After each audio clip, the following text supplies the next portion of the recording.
प्रश्न, त्यांची ती मनस्थिती काय असेल, हा एक अनोखा विषय घेऊन तुमच्यासमोर येते मैत्री. बघूया तिची मनस्थिती आणि तिचे विचार काय आहेत.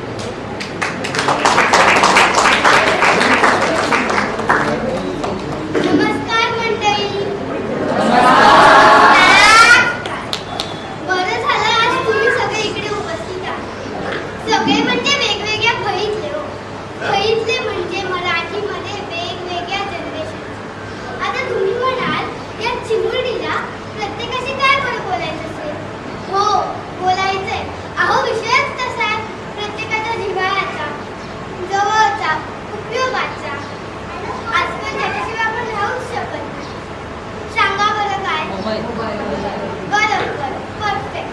तुमचा मित्र, सोबती, मोबाईल.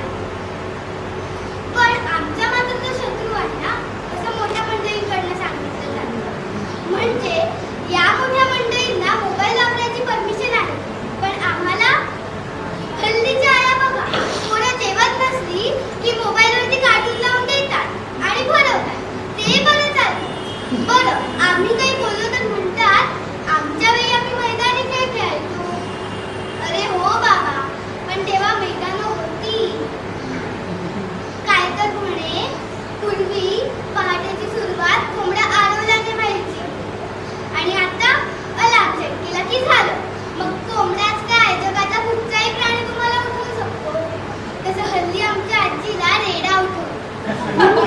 हसताय काय, वेद म्हणणारा ज्ञानेश्वर महाराजांचा रेडा.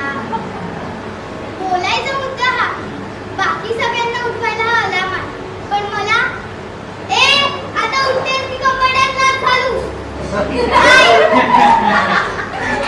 मग मी पण थोडं फुटेज खाते आणि तशीच लोळून जाते. आई येऊन मला गदा गदा गदा गदा हलवे करते. कारण की मला पण माहितीये, कालच रात्री आई गुगलवरती गुडघे दुखायचं औषध सर्च करत होती. मग कंबड्यात लाट काय घालणार, घंटा वाजते देवाऱ्याची आणि आजीची पूजा सुरू होते. पण ती पण मोबाईलवरच्या आरती. का तर म्हणे उतार वयामुळे आरती बोलायला दम लागतो म्हणून. आणि तिकडे आजोबा आपल्या मित्रांसोबत मॉर्निंग वॉकला जायला रेडी असतात, पण तरीही कुठची तरी झोप लागायची ओल्ड गाडी लावून बसतात. आधी घरातच फुल व्हॉल्यूम वरती मारवत जायचे, आता हल्ली पॉज करायला पण शिकले.